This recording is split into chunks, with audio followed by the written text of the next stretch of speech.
Oh man, 3 Call of Duty videos in a row?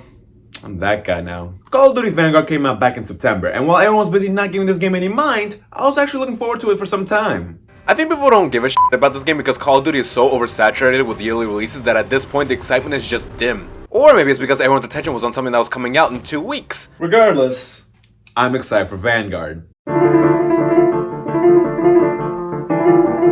I've been following Vanguard since Black Ops Cold War was released. I read that it was going to be a sequel to World War II, which made me think that Big Boy Daniels, Dr. Zussman and them were about to return for Call of Duty World War II too. In all actuality, sequel just meant that the next Call of Duty game was just gonna go back to World War II. Oh well, I didn't mind it. The first mission starts with us hopping between 2 Nazi trains, and it was pretty sweet, especially when you gotta use a car to do it. When I shot the driver and hopped off in time, it was pretty rad. We don't play as a single character, instead we control the 4 members of a team called the Vanguard. It used to be 6 members, but then oh f**k. The 4 members were captured by the Nazis and start getting interrogated, and from there the game is just flashbacks to each of the members' stories. Now the members of the task force come from all over, so the game lets us fight through various points of the war. Arthur takes us through Operation Tonga, trying to sabotage German defenses before D-Day. Paulina has us in Stalingrad fighting off the Nazi invasion. Jackson is a pilot fighting in the Battle of Midway before crashing into a Japanese island trying to escape. And Lucas has us blowing stuff up in the desert. These soldiers got recognized for their great efforts throughout the war and were put together in this task force to uncover Project Phoenix. Each of the characters have their own special abilities. Paulina can do some parkour platforming, Arthur can command fellow soldiers to focus their fire on specific targets, Pyromaniac Lucas can carry multiple explosives and even give you better aim when tossing them, and Wade has bullet time and the ability to spot enemies.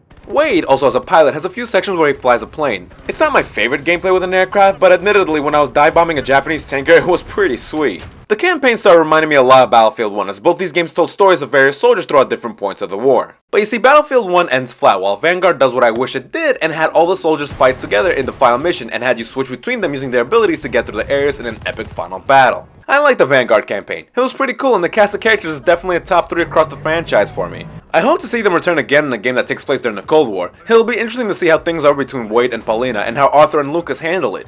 I say Cold War because any complaints I have about the gameplay are more associated with games during the Second World War. I think I'm just tired of the old setting, the old guns, the old vehicles. Honestly, between Vanguard and Black Ops Cold War, I'd rather play Cold War again because they have more of a modern setting and some intense moments that I feel like the 40s are limited to.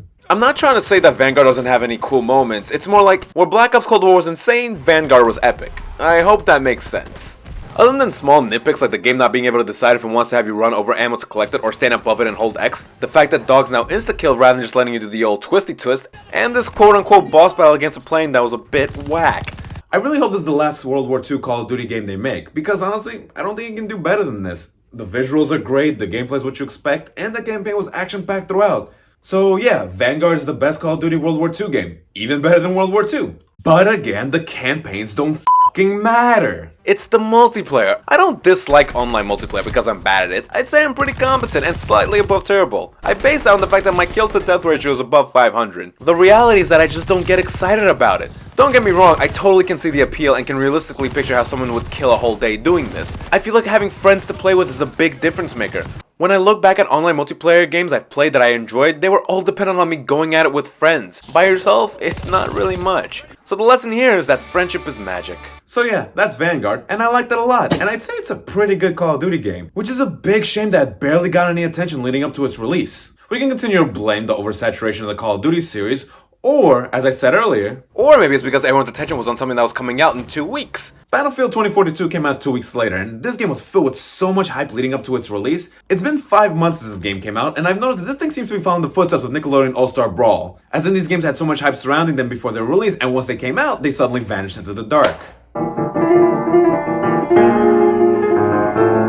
The story of Battlefield is that in the year of question, the world is in a state of collapse, and the 2 big surviving superpowers of the USA and Russians are at war for precious resources, cause God forbid these 2 ever get along. The story's kinda left at that, as from there we're thrown into these giant multiplayer battles, and oh yeah, Battlefield 2042 isn't a multiplayer only game. There is no campaign. This starts to create problems of what if I don't pay for Xbox Live Gold? What if my connection sucks? What if no one's online? This thing becomes useless. Oh well, I already bought the shoes, might as well wear them. So Battlefield is a big old map that is split into small regions with flags that need to be captured. Both sides fight to hold as much territory as they can until their time runs out. But you see, capturing territories isn't just bing bing bing bing. Battlefield is a chaotic mess. See, when a player dies, they respawn at one of their territories. Which means, say if you capture nearly all territories and make a run for that last one, it's a bloodbath as the whole enemy team becomes condensed to that one spot, viciously defending their last outpost. But on the other side of the coin, your team becomes so spread thin that the enemy can easily start bulldozing through all your territories. So there's so much happening in an 128 player game. Who's holding what, and the momentum can change so drastically so quickly, it's insane! I can go from seeing my team doing pretty well and then the next minute, what the f just happened? Now, even though I say all this exciting stuff, I'm still not crazy about online multiplayer. Back to what I was saying earlier, I don't have the squad of friends to keep up with these games, so when I'm at it alone, I'm not getting any fulfillment from it. Thing is, I can say Battlefield 2042 is fun, but I don't know if I'm a good judge at online gaming. I'm the guy who says Friday the 13th the game, in its prime, is better than Dead by Daylight. Something a lot of people would disagree with, so who am I to judge? When I checked online, I saw that Battlefield 2042 is looked at with disappointment. Performance-wise, the game ran smoothly for me, which is pretty impressive, but there definitely are things that bother me about the game. Like, while I do say these big maps are cool and leave the door open for large-scale mayhem, they can be a massive pain to traverse on foot, leaving you dependent on vehicles, and vehicles were my least favorite thing about the game. They're just so uncomfortable to use and clunky that I find it easier to just not use them, but then I get stuck walking.